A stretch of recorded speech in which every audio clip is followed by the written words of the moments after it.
তারেক রহমান কইছে যে এই দেশে চরমপন্থা এবং মৌলবাদের অভয়ারণ্য যেন পরিণত হইতে না পারে। দেখেন, অতি উত্তম কথা।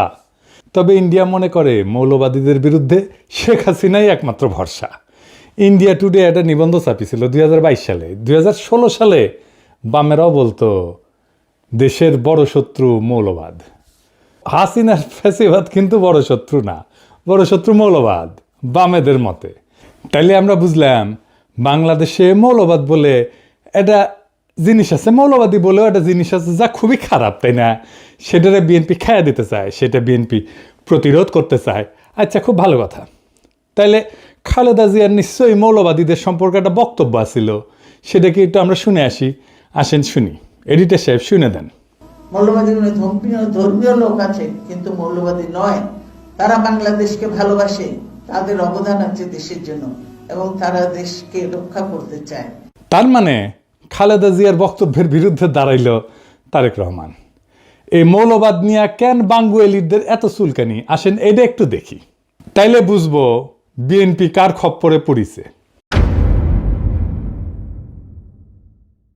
মৌলবাদ এদের ইংরেজি হইতেছে ফান্ডামেন্টালিজম। এই শব্দের উৎস কখন? শব্দটা প্রথম 20 শতকের শুরুর দিকে আমেরিকাতে প্রোটেস্ট্যান্ট খ্রিস্ট ধর্মে এটার উদ্ভব।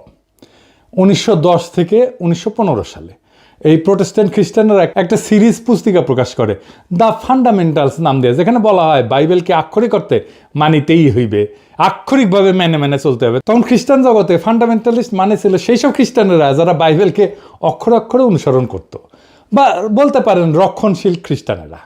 অর্থাৎ শব্দটার জন্মই হয়েছে খ্রিস্ট ধর্মে, ইসলামে না। কিন্তু এটা এখন ইসলাম বুঝাইতে কেন ব্যবহার করা হয়? পশ্চিমা দুনিয়ায় শব্দটার রূপান্তর কেমনে হইল? আসেন এর একটু বুঝে দেখি।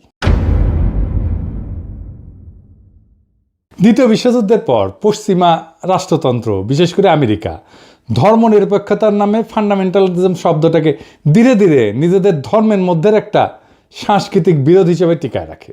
ধর্মের মধ্যে আছে না না ফেরকার দ্বন্দ্ব আছে না, সেই রকম। মানে খ্রিস্টান মৌলবাদ, যা থেকে মৌলবাদ শব্দটার উৎপত্তি, তাকে নিজ ধর্মের ভেতরকার বিষয় কইরা রাখে। মানে এটা আমাদের ঘরের একটা ব্যাপার। রক্ষণশীল খ্রিস্টান হওয়া কোনো অসুবিধা নাই, কিন্তু রক্ষণশীল মুসলমান এটা হওয়া যাবে না। কেন যাবে না? এর পরে আসতেছি। আমেরিকার সোভিয়েত ইউনিয়নের কোল্ড ওয়ারের টাইম থেকে এই ফান্ডামেন্টালিজম ধীরে ধীরে একটা পলিটিক্যাল এবং সিকিউরিটি টার্ম হয়ে দাঁড়ায় পশ্চিমা বিশ্বের, বিশেষ করে ইরানের বিপ্লবের পরে 1779 সালে। ওই সময় থেকে পশ্চিমা মিডিয়া এবং একাডেমিয়া ইসলামকে কেন্দ্র কইরা ইসলামিক ফান্ডামেন্টালিজম শব্দটা ছড়াইতে শুরু করে। এখন প্রশ্ন হইতে পারে যে কেন ইসলামকে টার্গেট করা হইল? পশ্চিমা দুনিয়া কল্পনাও করে নাই যে ইসলামের নামে একটা রাষ্ট্র বিপ্লব হইতে পারে এই 20 শতাব্দীতে, কিন্তু হইল। এছাড়াও পশ্চিমের আছে ক্রুসেড এবং অটোমানের কাছে পরাজয়ের স্মৃতি। সেই কারণেই পশ্চিমের কল্পনায় ইসলাম সবসময় একটা চ্যালেঞ্জার সভ্যতা। ক্রুসেডে তারা হার মানে, আবার 1753-তে কনস্টান্টিনোপলের পতন ঘটে, 1600 শতকে ভিয়েনার অবরোধ ঘটে। এই সমস্ত ইতিহাস ইউরোপীয় সভ্যতাকে মনে করায় দেয় ইসলাম সামরিক এবং সাংস্কৃতিকভাবে তাদের প্রতিদ্বন্দ্বী। আবার ভিয়েনা অবরোধ কি, এটা কি জানেন? জানেন না? আসেন জেনে নিই। অটোমান সম্রাটেরা 2বার ভিয়েনা অবরোধ করে 16 শতকে। এই অবরোধ ব্যর্থ হয়। কেন ভিয়েনা এত গুরুত্বপূর্ণ ছিল জানেন? ভিয়েনা ছিল ইউরোপের প্রবেশের দরজা। যদি অটোমানরা যে ভিয়েনা দখল করতে পারত, তবে তারা জার্মানি, ইতালি, ফ্রান্স পর্যন্ত অগ্রসর হইতে পারত। তাই ভিয়েনায় যে অবরোধগুলো হয়েছিল, যেটা ঠেকাই দিতে পারছিল ইউরোপিয়ানরা, সেই জন্যই ইউরোপিয়ান চেতনায় সেটা সভ্যতার রক্ষা হিসাবে স্মরণীয় হয়ে আছে। এবং ভয়েরও কারণ, যদি ভিয়েনা দখল হয়ে যাইত তাহলে তো ইউরোপ মুসলমানদের দখলে চলে যেত। ক্রুসেড পর্ব শেষ হওয়ার পরেও ইউরোপে ইসলামকে চিরশত্রু হিসেবে কল্পনা করা হইতো, মূলত ভিয়েনা অবরোধের মতো ঘটনার কারণে। কিন্তু আধুনিক যুগে ধরেন অটোমান সাম্রাজ্যও নাই এবং ইসলামী শক্তি বিভক্ত, তারপরেও ভেতরে ভেতরে পুনর্জাগরণ বা বিপ্লবের একটা আশঙ্কা পশ্চিমের আছে। আর বিপ্লব তো হয়ও ইরানে। এবং আরেকটা কারণ হইতেছে খুব গুরুত্বপূর্ণ, যে পশ্চিম তো পশ্চিমা সভ্যতার যে সংকট, তার কোনো সমাধান দিতে পারেনি। যেমন কি কি সংকট?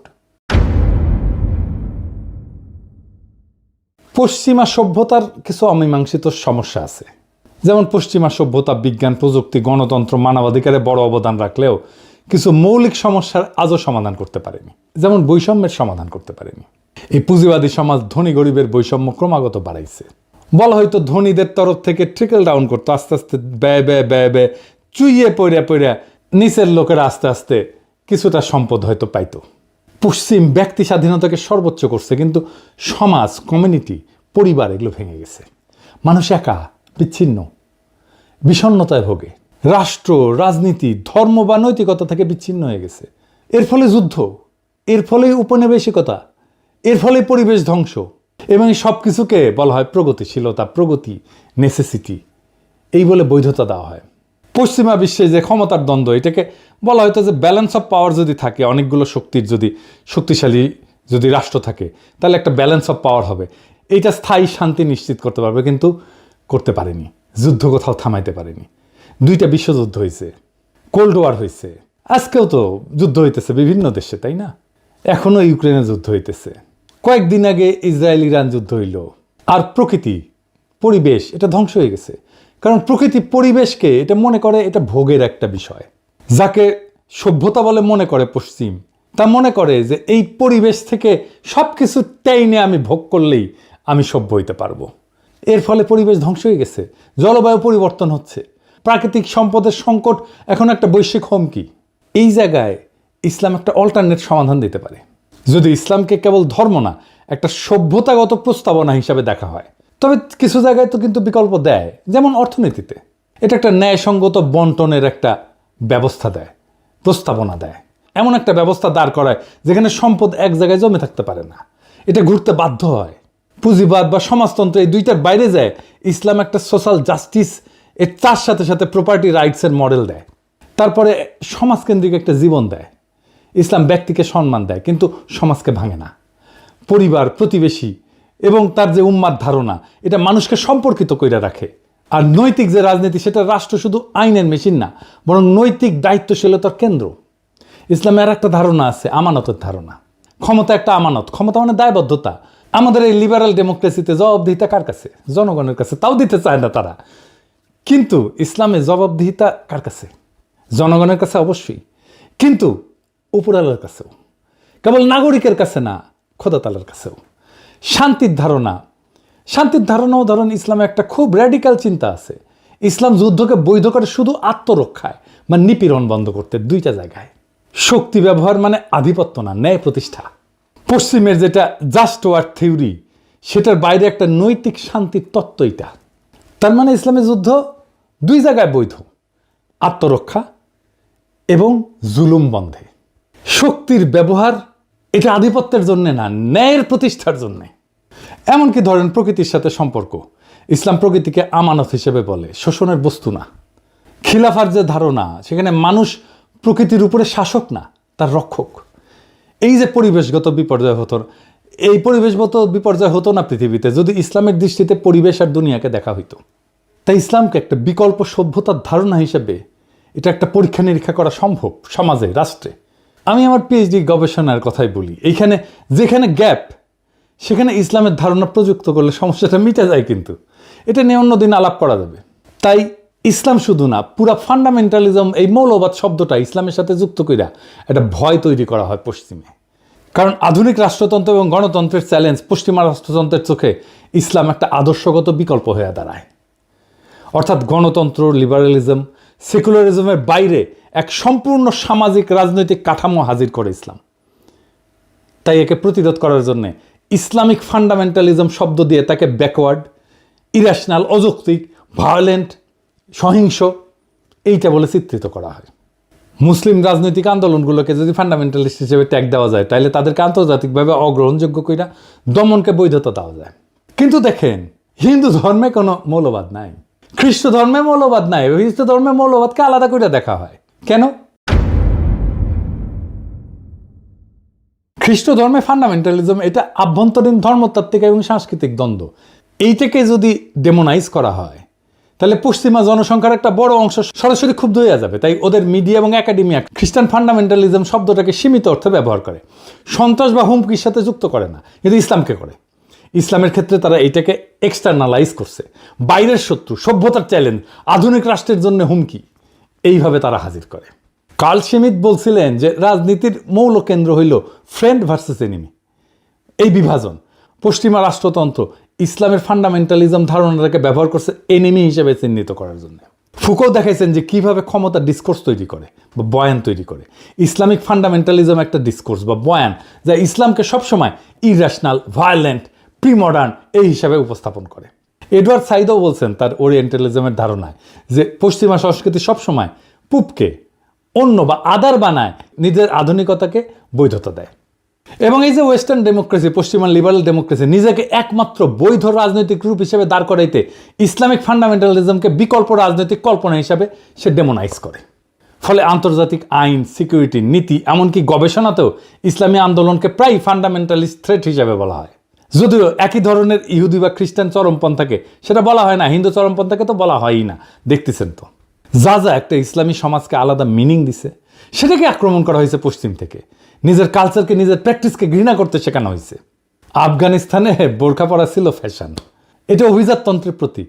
যেই নারী বোরখা পরবে তাকে ধরে না হয়তো সে ধনী এবং সে কোনো কাজ করবে না, সে অভিজাত, তার কাজ করার দরকার নাই, তাকে অন্যভাবে সম্মান করা হইতো। এইটাকে পশ্চিমানারা বানাইলো নারী নিপীড়নের আইকন। কি খোদা আমারে উঠায় নাও। বোরখা খুলে বেলায় প্রগতিশীলতা। অটোমান হেরেমকে বলা হয় নির্বিচার যৌনতা, অথচ জানেন এইটা নারীর ক্ষমতায়নের একটা super duper model, very effective alternate model. একদিন আলাপ করবো এটা নিয়ে। নারীবাদীরা এখন থেকে লাফানো শুরু করবে, মূর্খসোদা নারীবাদী। বাংলাদেশে সব প্রগতিশীলের মূর্খসোদা, নারীবাদীরা আরও বেশি মূর্খসোদা। এদের সাথে আলাপ করবো আমি হেরেম নিয়ে। যাই হোক, বিএনপি পশ্চিমের বয়ান নিচ্ছে ইসলাম প্রসঙ্গে। তার রাজনৈতিক প্রতিপক্ষকে মোকাবেলা করার জন্য যদি আওয়ামী বয়ানের কান্দে চাপতে হয় বিএনপিকে, তাহলে তো বিএনপি আর একটা আওয়ামী শাসনই উপহার দেবে।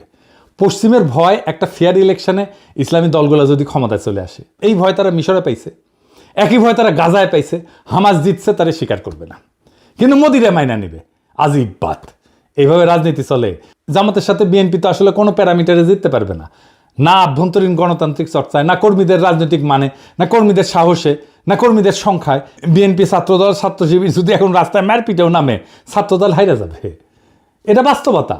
না বিএনপি প্রতিষ্ঠান তৈরি করতে পারছে, না কর্মীদের নৈতিক রাজনৈতিক পড়াশোনা, শিক্ষা প্রতিষ্ঠানে সংগঠনের প্রভাব বাড়াইতে পারছে, কিছুই করতে পারেনি। বিএনপি জামাত বা ছাত্র শিবিরের সাথে তুলনায় কোনো ধারে কাছে যেতে পারবে না। এই জন্যই তারা বাইসা নিছে এমন একটা জায়গা যেখানে জামাত দুর্বল, সেটা মুক্তিযুদ্ধ। এই মুক্তিযুদ্ধের মাঠে এসে জামাতকে ঘায়াল করতে চায়। তাই তাদের মুখে মৌলবাদ, তাই তাদের মুখে জঙ্গিবাদ, সেই একই বয়ান আওয়ামী লীগের বয়ান। কারণ এটা সহজ। জামাতের রাজনীতিকে মোকাবেলা করার জন্য যে দক্ষতা থাকা দরকার, ইন্টেলেকচুয়াল ক্যাপাসিটি থাকা দরকার ছিল, সেটা তো বিএনপির নাই। তো বিএনপি নিছে সহজ পথ, মুক্তিযুদ্ধের কথা বলে কোণঠাসা করা। এই রাজনীতি জিতবে না, এই রাজনীতি জেতান না। এই রাজনীতি অবশ্যই বিএনপিকে পরাজয়ের রাস্তায় নেবে। এই রাজনীতি বিএনপিকে রাষ্ট্র ক্ষমতা আসতে দেবে না, লিখে রাখতে পারেন।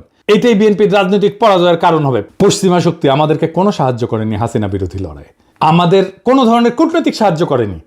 হাসিনার শাসনকে সর্বতভাবে সাহায্য করে গেছে, সাপোর্ট করে গেছে পশ্চিমা শক্তি। এখন সেই পশ্চিমা শক্তির ইচ্ছায় যদি বিএনপি তার আগামীর রাজনীতি নির্ধারণ করে, তার রাজনীতিকে বাংলাদেশের মানুষ প্রত্যাখ্যান করবে। বাংলাদেশের মানুষ তার ধর্ম, তার সংস্কৃতি, সেটাকে সাথে নিয়ে বাংলাদেশের মানুষ আগামীর রাষ্ট্র গঠন করতে চায়। পশ্চিমাদের সাজেশনে না, পশ্চিমাদের ধারণা দিয়ে না, পশ্চিমাদের প্রেসক্রিপশন দিয়ে না, বরং পশ্চিমাদের প্রেসক্রিপশনে যারা রাষ্ট্র করতে আসবে তাদেরই বাংলাদেশের জায়গা হবে না। বাংলাদেশের রাজনীতির বড় ট্র্যাজেডি হইল নিজেদের শক্তি আর ঐতিহ্যকে ভরসা না কইরা বিদেশি প্রেসক্রিপশনকে আঁকড়ায় ধরা। আওয়ামী লীগ তা করছে বছরের পর বছর, আর বিএনপি যদি সেই একই পথে হাঁটে তবে তার পরিণতি একই হবে। মৌলবাদ নামের কৃত্রিম আতঙ্ক দেখায় জনগণকে ভয় দেখানো যায়, কিন্তু ক্ষমতা দখল করা যায় না। বাংলাদেশের মানুষ চায় না কোনো আমদানি করা প্রেসক্রিপশন, তারা চায় নিজেদের ধর্ম, সংস্কৃতি, ইতিহাস এবং আত্মপরিচয়ের ভেতর থেকে বেরিয়ে আসা একটা রাষ্ট্র। সেই রাষ্ট্র হবে ন্যায়ভিত্তিক, বিশ্বাস এবং মূল্যবোধ নির্ভর, যেখানে বিদেশি লেবেল না, বরং বাংলাদেশের মানুষের রক্ত মাংসের চাহিদা তার রাজনৈতিক চালিকা শক্তি হবে। তাই আজ যদি বিএনপি আওয়ামী লীগের সহজ পথ অনুসরণ না কইরা বরং নিজের কণ্ঠে, নিজের বয়ান, নিজের আত্মপরিচয়কে রাজনৈতিক ভিত্তি করে তোলে, তবে এই জাতি তার পক্ষেই আবার জায়গা উঠবে। কিন্তু যদি তারা পশ্চিমের সাজেশন আর আওয়ামী লীগের কপি পেস্ট রাজনীতির মধ্যে হারায় যায়, তবে এই জাতি তাদের ক্ষমা করবে না। ইতিহাসের আদালতে তখন বিএনপির নাম লেখা থাকবে আত্মসমর্পণকারীর তালিকায়, পরাজিতের তালিকায়। বাংলাদেশ আজ নতুন দিগন্ত চায়। আওয়ামী বা পশ্চিমা কণ্ঠস্বর না, বরং নিজের সত্যিকারের কণ্ঠস্বর যে দল সেটা শোনাবে, সেই দলই আগামীর বাংলাদেশ গড়বে, এইটা লিখে রাখতে পারেন, এটা নিশ্চিত। সেটাই ছিল 2024-এর বর্ষা বিপ্লবের অঙ্গীকার। বাংলাদেশ সেই পথেই হাঁটবে। ইনকিলাব জিন্দাবাদ।